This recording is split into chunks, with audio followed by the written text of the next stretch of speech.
찬양대로 섬기시는 권사의 찬양대와 또 섬김으로 나눔을 실천하는 안수 집사회에도 하늘 은혜 가득하게 하여 주옵소서.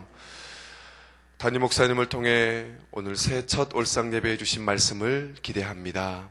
말씀을 전하시는 담임 목사님에게 큰 능력과 은혜를 주셔서 올 한 해도 승리하게 하여 주옵소서. 예수 그리스도의 이름으로 기도합니다. 아멘. 먼저 광고 말씀드리겠습니다. 오늘 예배 후에 우리 안수 집사에서 준비한 맛있는 떡국이 1층 식당에서 준비되어 있습니다. 많은 성도들께서 다 맛있게 드시고 가시면 감사하겠습니다. 이 시간 권사의 찬양으로 하나님께 영광을 올리신 후에 담임 목사님께서 말씀 전해 주시겠습니다.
아멘. 감사합니다. 올해 1년 동안도 우리 권사회 찬양대 주님을 섬기실 때 하나님께서 기쁨과 복을 주시기를 주의 이름으로 축복합니다. 오늘 찬양, 다 함께 찬양을 주제로 그렇게 하나님께 영광을 돌렸는데, 여러분들의 삶이 1년 내내 하나님을 찬양하고 또 거기에서 오는 복이 우리 권사의 찬양대에 충만하시기를 주의 이름으로 축복합니다. 안수 집사회, 오늘 또 2018년 첫 번 월상 예배 때 떡국 주시니 너무나 고맙습니다.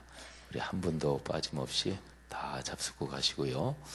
또 안수 집사회에서 섬기시는 그 섬김에 하나님께서 60배, 100배로 안수 집사회 회장님이야 모든 임원 또 안수 집사회 전체 축복해 주시기를 주의 이름으로 축원합니다. 월상 예배 우리 2018년 이제 1월 우리 뭐 한 달에 한 번씩이니까 12번이잖아요. 매달 첫 번 토요일 그 한 달을 주님께 드리며 그렇게 우리가 생활하는데 월상 예배 그는 이제 한 달을 주님께 드리는 예배거든요. 매달마다 그렇게 한 달 한 달 승리하며 걸어가실 줄 믿습니다. 자, 성경 말씀 보겠습니다. 이사야서 66장입니다. 이사야서 66장. 우리 월상 예배 나오시면 화면에 월상 예배 그리고 밑에 나오는 성경 구절이 있어요. 그게 이사야서 66장 23절입니다. 자, 23절 한 절이에요. 우리 다 같이 봉독하지요. 이사야서 66장 23절 시작. 여호와가 말하노라. 매월 초하루와 매안식일에 모든 혈육이 내 앞에 나와 예배하리라. 아멘.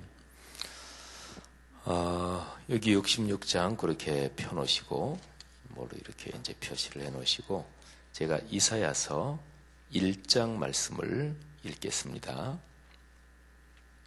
이사야서 1장 10절부터 몇 절을 제가 봉독하지요. 너희 소돔의 관원들아 여호와의 말씀을 들을지어다. 너희 고모라의 백성들아 우리 하나님의 법에 귀를 기울일지어다. 여호와께서 말씀하시되 너희의 무수한 재물이 내게 무엇이 유익하니요?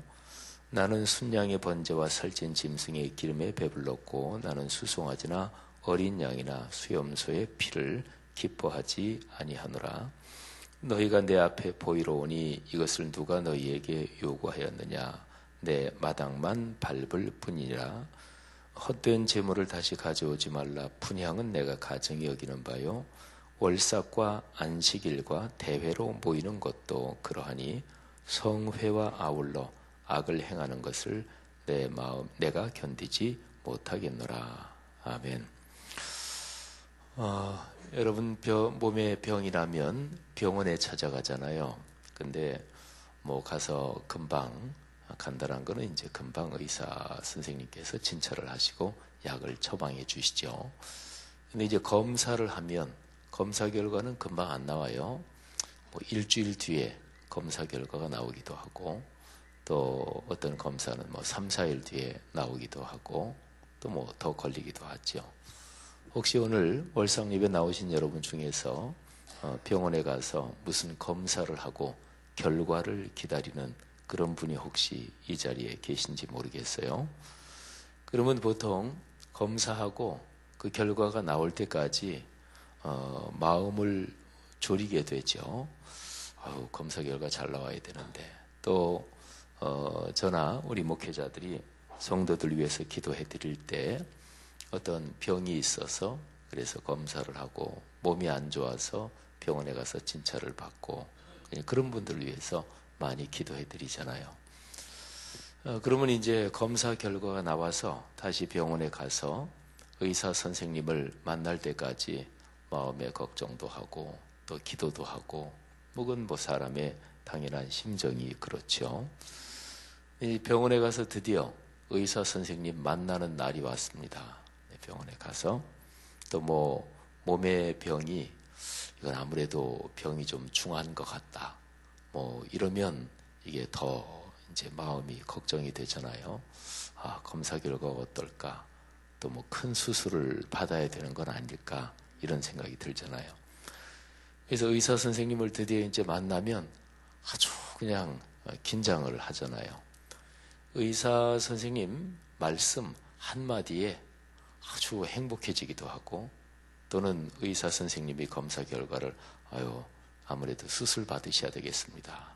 그러면 또 이제 많이 낙담이 되고 또 의사 선생님이 더 정밀 검사를 해보셔야 되겠습니다. 또는 더 큰 병원에 가봐야 되겠습니다. 이러면 이제 마음이 또 더 힘들어지잖아요. 그러니까 의사 선생님 말씀, 그 검사 결과 또는 진단 결과 여기에 대해서 얘기해주는 의사 선생님 말씀 한마디에 따라서 이렇게 해도 되고 저렇게 해도 되고 가만히 생각해 보면 의사 선생님들은 대단한 권능을 가지고 있다, 이런 생각이 들어요. 이제 제가 아는 어떤 의사 선생님, 어느 교회 장로님이시기도 한데, 근데 의사 선생님들이 진단 결과나 검사 결과를 가르쳐 주시고 또는 환자들을 대하시는 이 스타일도 각각 다 다르신 것 같아요. 예를 들면 어떤 의사분은 뭐 굉장히 진지하고, 또 조금 뭐 안 좋고 그럴 때 굉장히 좀 엄하게 이거 꼭 이렇게 하셔야 됩니다, 이거 이렇게 해야 건강하십니다, 뭐 이렇게 얘기하시는 분들도 있죠. 요즘은 좀 그런 게 좀 적어졌나요? 옛날에는 의사분한테 가서 혼나는 경우도 많았어요, 그죠? 꼭 무슨 국민학교 선생님이 애들 혼내듯이 지난번 했는데 제대로 건강관리 안 하셨네요, 뭐 이러면서 막 혼나기도 하고 막 이랬어요. 근데 의사 선생님 얘기가 왜 그렇게 권위가 있고 그럴까요? 그거는 그분이 전문가이기 때문에 그래요. 여러분이나 저나 자기 몸이잖아요. 근데 자기 몸인데 내가 갖고 사는 몸뚱아리인데, 또는 내 자신인데 나보다 다른 사람이 더 잘 알아요. 누가? 의사 선생님이 더 잘 알아요.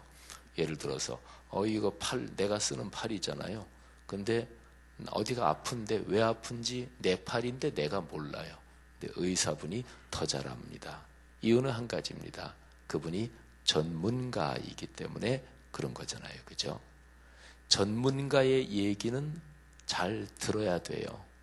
근데 지금 금방 예를 들어서 얘기한 것처럼 의사 선생님 얘기는 의사 선생님에게 잘 들어야 됩니다, 이런 얘기 할 필요도 없어요. 누구나 잘 들어요. 그리고 아까 말씀드린 대로 의사 선생님이 한마디 하면 그것 때문에 막 그냥 행복하기도 하고, 어떨 때는 그냥 완전히 지옥으로 떨어지는 것처럼, 그러니까 꼭 무슨 선고받는 것처럼 그 앞에 이제 가는 거죠. 법적인 문제가 걸려 있을 때는 변호사나 이런 법적 전문가들의 얘기를 또 잘 들어야 되죠, 그죠? 보통 우리가 상식적으로 생각하는 게 법의 논리하고 다 맞지는 않아요. 법적인 논리, 또 우리나라 사법 체계, 여기는 그 나름대로 논리가 다릅니다. 예를 들면 이제 법에서 무슨 판결이 났어요. 그러면 그게 이제 자신한테 통보가 되잖아요. 근데 법적으로는 이게 송달이 되는데, 이제 이렇게 판결이 났다, 그게 이제 개인한테 우편물로 뭐 이렇게 오든지 그러잖아요.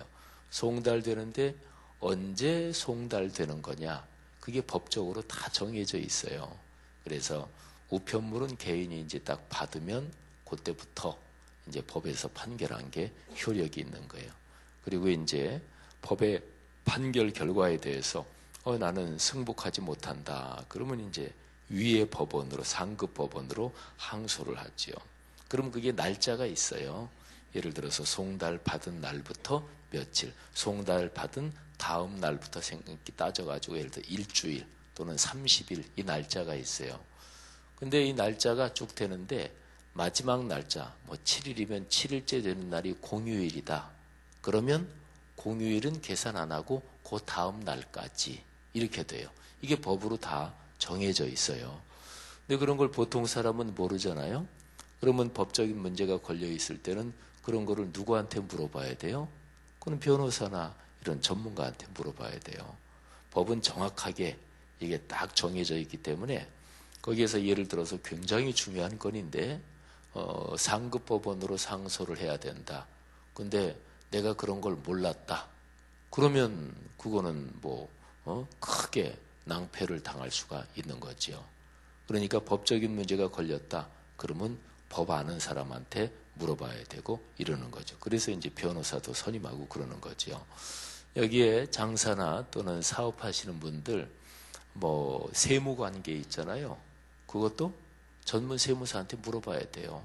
안 그러면 예를 들어서 괜히 그런 거 실수했다가는 세금 추징당하고 하면 굉장히 큰 손해를 볼 수도 있어요. 근데 꼭 내가 세금 띄어먹어야 되겠다, 탈루해야 되겠다, 그래서가 아니라 그냥 몰라서 그런 경우도 있어요. 자, 제가 지금 세 가지 경우 얘기했잖아요. 의사, 또 법 전문가, 또 세무 전문가. 이런 건이 누구라도 걸리잖아요. 또는 무슨 문제가 있잖아요. 그러면 사람은 누구나 다 그 전문가에게 잘 듣습니다. 아주 겸손하게 듣습니다. 어린 양처럼 겸손하게 잘 듣습니다.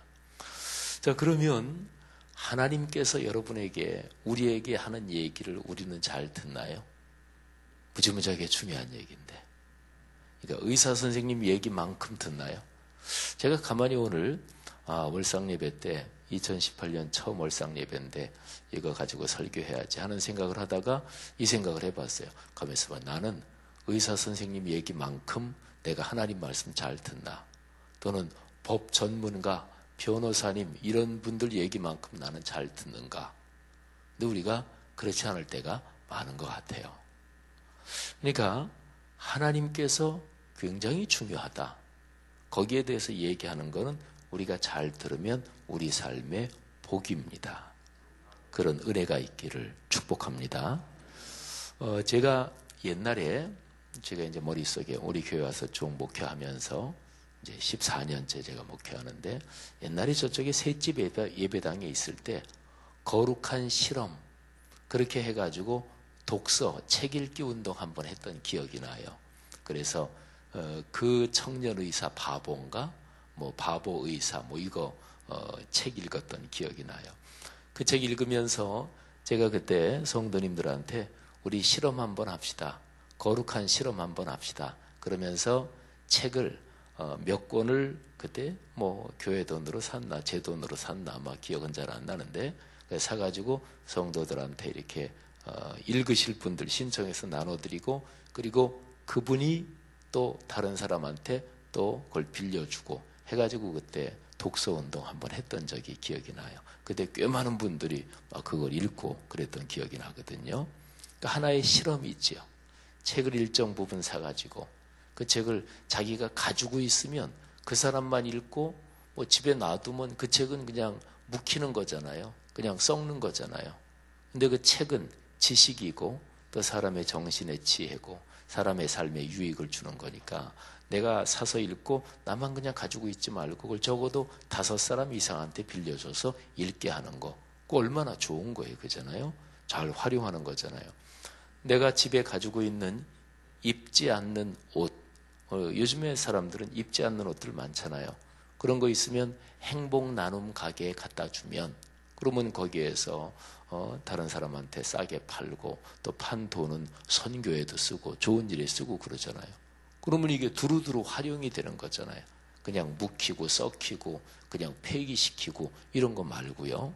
아마 평생 가도 한 번도 입지 않을 옷 이런 것들이 누구나 다 집에 있을 거예요. 그잖아요. 그래서 그때 거룩한 실험 이렇게 해서 제가 독서운동했던 게 머리에 유난히 많이 기억이 납니다. 그 책도 내용이 참 은혜롭고 그러기도 해서 그런데요. 하나님의 말씀이 진짜 내 삶에 이루어지나 그런 거룩한 실험 진짜 거룩한 실험이죠. 근데요. 제가 오늘 이사야서 말씀을 읽었잖아요. 성경책 66권이 참 다 중요하지만 그 중에서 특별히 중요하고 또 특별한 책들이 있어요. 이사야서가 그런 책이에요. 구약 성경에서 대예언서, 소예언서 이렇게 얘기를 분류를 해요. 구약 성경 예언자들이 쓴 책 중에서. 근데 대예언서 이거는 그 분량이 긴 책을 말해요. 그리고 분량이 뭐 짧다고 해서 중요성이 덜하고 꼭 이런 건 아니겠지만 분량이 긴 책은 그건 당연한 얘기지만 더 중요하다고 봐도 좋아요. 근데 구약 성경에서 제일 구약 성경 39권 중에서 최고로 긴 책이 시편이에요. 150장까지 있죠. 그리고 두 번째가 바로 예언서예요. 예언서 중에서 이사야서예요. 시편은 뭐 짤막한 장도 있고 그에 이제 시고 노래고 뭐 노래 가사죠. 말하자면 찬양 가사기도 하고 그렇기 때문에 좀 독특하잖아요. 그러면 이 이사야서는 구약 중에서 아주 중요한 책입니다. 시편의 그런 독특성을 생각하면 그건 좀 예외다 이렇게 본다면 이사야서가 제일 길다 이렇게도 볼 수가 있죠. 그리고 제가 우리에게 성도들에게 많이 말씀드렸는데 이사야서가 66장인데 신구약 성경이 66권이거든요. 근데 실제로 이사야서의 내용에는 신구약 성경을 다 거기에 압축해 놓은 축소판인 것처럼 그렇게 얘기할 수 있는 게 몇 가지 점이 돼요. 자, 어쨌든 그러면 이사야서는 무지무지하게 중요하잖아요. 그러면 이사야서는 맨 마지막 결론이 어떻게 될까? 뭐 이런 게 이제 아주 중요한 내용이잖아요. 그리고 성경 말씀에서 아주 중요한 책들에는 맨 마지막 부분에는 언제나 인류 역사의 종말 때에 일어날 일, 이런 게 적혀 있는 게 꽤 많아요. 찬송가, 아까 우리도 또 찬송가 불렀잖아요. 근데 찬송가 중에서 보면 1절부터 3절 또는 1절부터 4절이 있는데 그 가사가 찬송가는 참 그게 그러니까 성경 다음으로 중요한 내용이 찬송가 가사예요. 그리고 찬송가 가사는 성경 말씀을 근거로 작사하는 거, 그게 찬송가 가사예요. 그런데 이 찬송가 가사가 그냥 지어지는 게 아니에요. 찬송가 가사를 쓰는 그 사람들이 성령으로 충만하신 분들이고, 그래서 찬송가에 3절 또는 4절까지 있으면 이 1, 2, 3, 4절이 아주 완결된 구조를 가지고 있는 그런 경우가 많아요. 그럴 때는 4절은 대개 영원한 천국에 대한 내용으로 끝나는 거예요. 그러면 이게 가사가 우리가 천국 갈 때까지 쭉 다 끝나는 거잖아요. 이사야서 66장이 바로 그래요. 그래서 이사야 66장에는 인류 역사 또는 태초일에 존재하는 모든 게 쭉 흘러가면서 맨 마지막에는 어떻게 되느냐, 최종 결론이 뭐냐, 그게 이사야 66장에 나와요. 아까 우리가 읽은 한 절 66장 23절은 66장의 끝에서 두 번째 절이에요. 근데 뭐 결론이 있죠. 결론이 뭐냐? 결론이 예배입니다. 예배. 모든 혈육이 내 앞에 나와 예배하리라. 근데 그 예배인데 언제 나와서 예배하느냐? 매월 초하루, 매 안식일에. 우리가 지금 정확하게 신년 1월 1일은 아닌데 우리 사실은 신년 1월 1일도 예배 드린 거예요. 송구영신 예배가 바로 그거죠. 근데 이제 우리 직장 생활도 하고 하니까 우리 첫 번째 달 토요일에 월삭 예배를 드리는데 매월 초하루, 초하루가 월삭이죠. 한자로 하면. 우리가 지금 월삭 예배 드리고 있잖아요. 여러분, 올 2018년 1년 동안 12번의 월삭 예배를 정성스럽게 드리는 분들에게 하나님의 축복이 있을 것입니다. 그건 제 얘기가 아니라 이사야서 말씀이에요. 이사야서 중요성은 아까 말씀드렸잖아요. 그죠? 그 이사야서에서 역사의 종말에 어떤 일이 있을 거냐?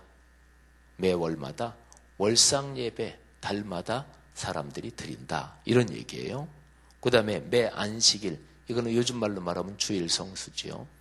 여러분 2018년 우리가 첫 번 월삭 예배인데 12번의 월삭 예배 첫 번째인데 그거 하고 2018년 52번의 주일 성수가 있을 거 아니겠어요. 52번의 주일 성수 예배를 정성을 다해서 사모하는 마음으로 드리는 사람에게 주의 축복이 있을 것을 믿으시기를 바랍니다. 그리고 여기 월삭 예배하고 매 안식일, 요거는요 구약 성경에 나오는 모든 절기의 대표 선수예요. 대표적으로 이 두 가지를 얘기한 거예요. 매 안식일, 하나님이 천지를 창조하실 때 말씀하신 기본 시간 흐름의 구조예요. 그죠? 일주일에 한 번은 주님 만난다. 이게 예수 그리스도께서 오셔서 십자가에 달려 돌아가시고 부활하심으로써 구약의 안식일은 그림자예요. 미리 보여주는 표예요. 이게 예수께서 부활하신 날 주일로 완성된 거예요. 그래서 주일 성수. 그겠죠. 그 다음에 매월 초하루, 월삭 예배인데 이 두 개는 아까 얘기한 대로 대표 선수예요. 구약 성경에 보면 사람은 시간의 흐름 속에서 살아가죠. 시간의 흐름 속에서 하나님을 정기적으로 만나는 그런 하나님의 명령들이 있어요. 제일 짧게 자주 돌아오는 걸로 얘기하면 상번제가 있어요. 항상 상 드리는 번제. 그거는 제사장이 성전에서 아침 저녁으로 드려요. 상번제. 그거는 성도들이 다 참여하는 건 아니지만 이제 매일 아침 저녁. 이거는 아침 저녁만이 아니라 하루 온종일 매 순간순간 주님과 동행한다. 이런 뜻을 가지고 있어요. 상번제. 그 다음에 또 인터벌이 짧은 것부터 그 다음 순서로 하면 이게 안식일, 주일 성수죠. 그 다음에 한 달에 한 번. 그 다음에 1년에 3번 3대 절기가 있어요. 6월절, 그리고 맥추절, 초막절 3대 절기. 그리고 1년에 한 번 돌아오는 걸로 매년 7월 7번째 달 열흘날에 대속죄일이 있어요. 그리고 7번째 날 초하루는 나팔절. 그게 이제 유대인 달력으로 신년 1월 1일 첫 번째 신년 정초죠. 어쨌든 나팔절, 대속죄일 그게 있고. 그러니까 이건 연중 한 서너 번 있는 거예요. 그 다음에 오는 게 7년마다 한 번 오는 거. 그게 바로 안식년이죠. 그리고 제일 인터벌이 긴 거는 50년마다 돌아오는 거. 그게 바로 희년이죠. 이게 사람이 살아가는 삶의 구조예요. 여러분, 어떤 사람이 건강하려면 운동을 해야 돼요. 근데 거기에 하나 앞에 꼭 붙어야 돼요. 정기적으로, 규칙적으로 운동을 해야 돼요. 건강하게 살려면 기본적으로 잘 먹어야 돼요. 그죠? 근데 무조건 잘 먹으면 안 돼요. 규칙적인 식사를 해야 돼요. 사람 잠자는 건 무지무지하게 중요하거든요. 잠 제대로 못 자면 제 아무리 천하장사라도 건강 반드시 망가지게 되어 있습니다. 근데 잠을 잘 자려면 어떻게 돼야 돼요? 제일 중요한 게 잠의 질을 얘기하려면 제일 중요한 게 규칙적으로 잠자는 사람 몸의 사이클 리듬을 사실은 지켜나가야 돼요. 그러니까 규칙적으로, 정기적으로, 그잖아요. 그러니까 사람이 창조의 법칙이 그래요. 사람이 영적으로도 하나님께 축복을 받으려면 하나님과 만나는 이거를 훈련해야 돼요. 이게 정기적인 사이클이에요. 오늘날로 말하면 우리 이제 월상 예배 드리잖아요. 또 주일 성수 당연하잖아요. 그리고 중요한 게 한 주간의 주중에 수요 예배. 그러니까 예배에서 주일 성수 예배가 심장이라면 수요 예배, 이거는 예배의 기둥이에요. 그러니까 심장이 튼튼해야 되잖아요. 집으로 말하면 기둥이 튼튼해야 되잖아요. 그리고 이제 뭐 구역마다 드리는 구역 예배가 있겠고, 요 몇 가지는 기본입니다. 그리고 연중 우리가 3번 있는 꿈이름 새벽 예배, 꿈새, 그리고 봄, 가을 한 번씩 있는 사경회, 말씀 사경회, 이게 이제 기본인 거죠. 사랑하신 여러분, 신앙생활의 축복은 바로 여기에 걸려 있습니다. 이게 이사야서의 결론이에요. 자, 근데 제가 이사야서 앞부분 읽었잖아요. 근데 앞부분을 왜 읽었냐면, 이사야서가 이 참 위대한 책이 제일 처음 시작될 때 처음에 무슨 얘기를 하나요? 처음에 이런 얘기 하는 거예요. 너희가 예배를 제대로 안 드린다. 그게 가장 커다란 문제다. 그 얘기를 하는 거예요. 그리고 쭉 얘기하고서 맨 마지막에 최종적으로 남는 게 뭐냐? 예배하는 거다. 이사야서 앞하고 뒤가 딱 맞아요.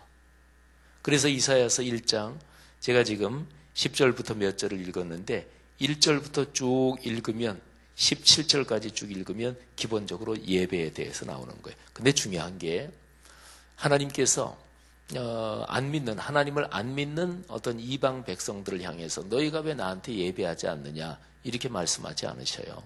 그러니까 오늘날로 말하면 예수 안 믿는 세상 사람들한테 너희들은 왜 창조주인 나한테 예배하지 않느냐, 너희들 굉장히 큰 문제다 이렇게 얘기하시는 게 아니고, 여기에 보면 소돔의 관원들아, 뭐 고모라의 백성들아 이렇게 얘기하는데 이거는 이스라엘 사람들한테 얘기하는 거예요. 그러니까 하나님을 믿는 사람들한테, 오늘날로 말하면 우리 교회 다니는 그리스도인들한테 얘기하는 거예요. 근데 하나님을 믿는 백성들이 얼마나 망가졌으면 하나님을 믿는 백성들을 소돔 고모라의 관원이요 백성이라고 얘기할까요? 소돔 고모라는 인류 역사상, 성경 역사상 가장 심각하게 타락하고 죄를 지어서 하나님의 심판을 받은 이제 그런 우리 도시잖아요. 근데 하나님이 선택하신 이스라엘 백성을 너희 소돔 고모라의 백성들아 이렇게 얘기한단 말이에요. 얼마나 망가졌으면, 얼마나 하나님한테 범죄를 했으면. 근데 그 범죄가 뭘까요? 예배 잘못 드렸다 그런 거예요. 제일 중심적인 게. 그러면서 여기에 우리 성도들은 생각하기를 하나님 앞에 뭐 헌금 많이 드리면 되지 또 내가 교회 봉사 많이 하면 되지 이런 생각하지요. 근데 하나님 말씀은 그렇게 얘기 안 해요. 너희가 예물 가져오느냐? 그거 나 별로나 예물 가져온다고 다 되는 게 아니다. 너희가 내 성전에 와서 봉사 많이 한다고 나 그거 나 중요하게 생각하지 않는다. 그러니까 우리가 보통 상식적으로 통속적으로 생각하는 거하고 성경 얘기하고는 달라요. 그러니까 진정으로 예배를 드려야 되는데, 이거는 오늘날로 말하면 예수 믿는 사람 우리가 예배를 잘 드려야 돼요. 오늘 권사회 찬양대 찬양한 거 제가 칭찬해드리고 격려해드리고 그랬는데, 찬양대나 제가 설교하잖아요. 제가 가끔 얘기하지요. 제가 설교자지만 예배 시간에 제가 제일 중요한 거는 설교자, 이게 제일 중요하지 않아요. 저는 설교자이기 이전에 예배자여야 해요. 찬양대는 찬양 하나만 잘하면 되느냐? 아니, 찬양을 제 아무리 음악적으로 대한민국 찬양대 중에서 제일 잘했더라도 찬양대 한 사람 한 사람이 예배자가 아니면 그거는 하나님의 받지 않으시는 찬양이에요. 모든 게 다 그런 거예요. 그래서 교회에서 중요한 게 뭐냐면 목회자, 장로님, 권사님, 안수 집사님, 또 찬양대 관계자들, 이런 교회 제일 중요한 분들이 예배자로 서느냐, 이게 중요한 거예요. 예배자로 서느냐. 근데 대개 예수 처음 믿는 사람은 교회 들어오면 뭐 사람마다 좀 차이는 있겠지만 여기 교회 하나님 계신 곳이지, 이런 생각 당연히 가져요. 근데 교회 오래 다녀서 익숙하면 이게 이제 말하자면 감각이 사라지는 거예요. 그러면서 이제 제멋대로 하기도 하고, 그러니까 익숙해지면서 타성에 젖는 거지요. 그래서 하나님에 대한 경외심이 없어지고, 예배, 나 예배 잘 알아. 예배는 잘 아는 게 아니에요. 그때그때마다 하나님을 만나는 거니까. 예를 들어서 어떤 사람이 나는 대통령 잘 알아. 제 아무리 대통령하고 친하다고 해서 대통령 잘 알아. 그래가지고 괜히 건방 떨다가 한 번에 가는 수가 있어요. 그잖아요. 대통령이 얼마나 권력이 센 사람인데 그 사람 잘 알아. 그래가지고 건방 떨면 안 돼요. 예배를 잘한다고. 예배는 하나님 만나는 건데. 그러니까 경외심과 그리고 두렵고 떨리는 마음으로 하나님 앞에 나오고 하나님을 경외하고 경배하고, 이게 바로 예배인 거지요. 사랑하신 여러분, 예배가 결론이에요. 예배가 답이에요. 삶에 문제가 있다. 왜 이렇게 내 삶이 곤고하고 힘들지? 예배 살펴보시면 돼요. 제가 목회자가 성도들의 사정을 어떻게 다 속속들이 다 알겠어요. 근데 적어도 성경의 근거에서 기본적인 가르침, 기본적인 구조가 이렇다, 이런 얘기는 분명히 할 수 있어요. 삶이 어떤 문제가 있든지, 몸에 병이든지 경제적인 문제든지 공장이나 가게가 잘 안 된다, 또는 자녀 문제, 또는 부부 사이의 문제, 등등 어떤 문제든지, 근데 결론적으로 사실은 구조적으로 얘기하면 예배가 잘 돼 있나 보세요. 내 삶에서 예배가 진정으로 성경적으로 예배를 드리고 있나. 근데 예배는 하나님 만나는 거라고 그랬잖아요. 네, 하나님을 만나고 예배에서 하늘 문이 열리는 거예요. 그 체험을 하면 삶의 이런저런 문제 넉넉하게 이겨나갈 수 있을 거 아니겠어요. 그러니까 예배가 결론이에요. 예배가 답이에요. 내 삶에 문제가 있나? 내가 제대로 예배 드리고 있나? 그거 살피면 돼요. 사랑하신 여러분, 올해 2018년 1년 내내 예배가 여러분에게 큰 복이 되시기를 주의 이름으로 축복합니다. 예배에 대해서 모든 직분자 훈련, 우리 지난 수요일부터 1월 5번 수요일 동안 훈련이 있는데, 지난 수요일 예배를 듣고 어떤 집사님이, 목사님, 내가 평생 신앙생활 해오면서 아주 가장 큰 감동을 받았어요. 너무나 감동을 받으셔가지고 이거를 혼자 알고 있기 뭐해서 집에 가서 애들하고 조카 불러 앉혀놓고서 수요예배 때 들은 얘기 전했대요.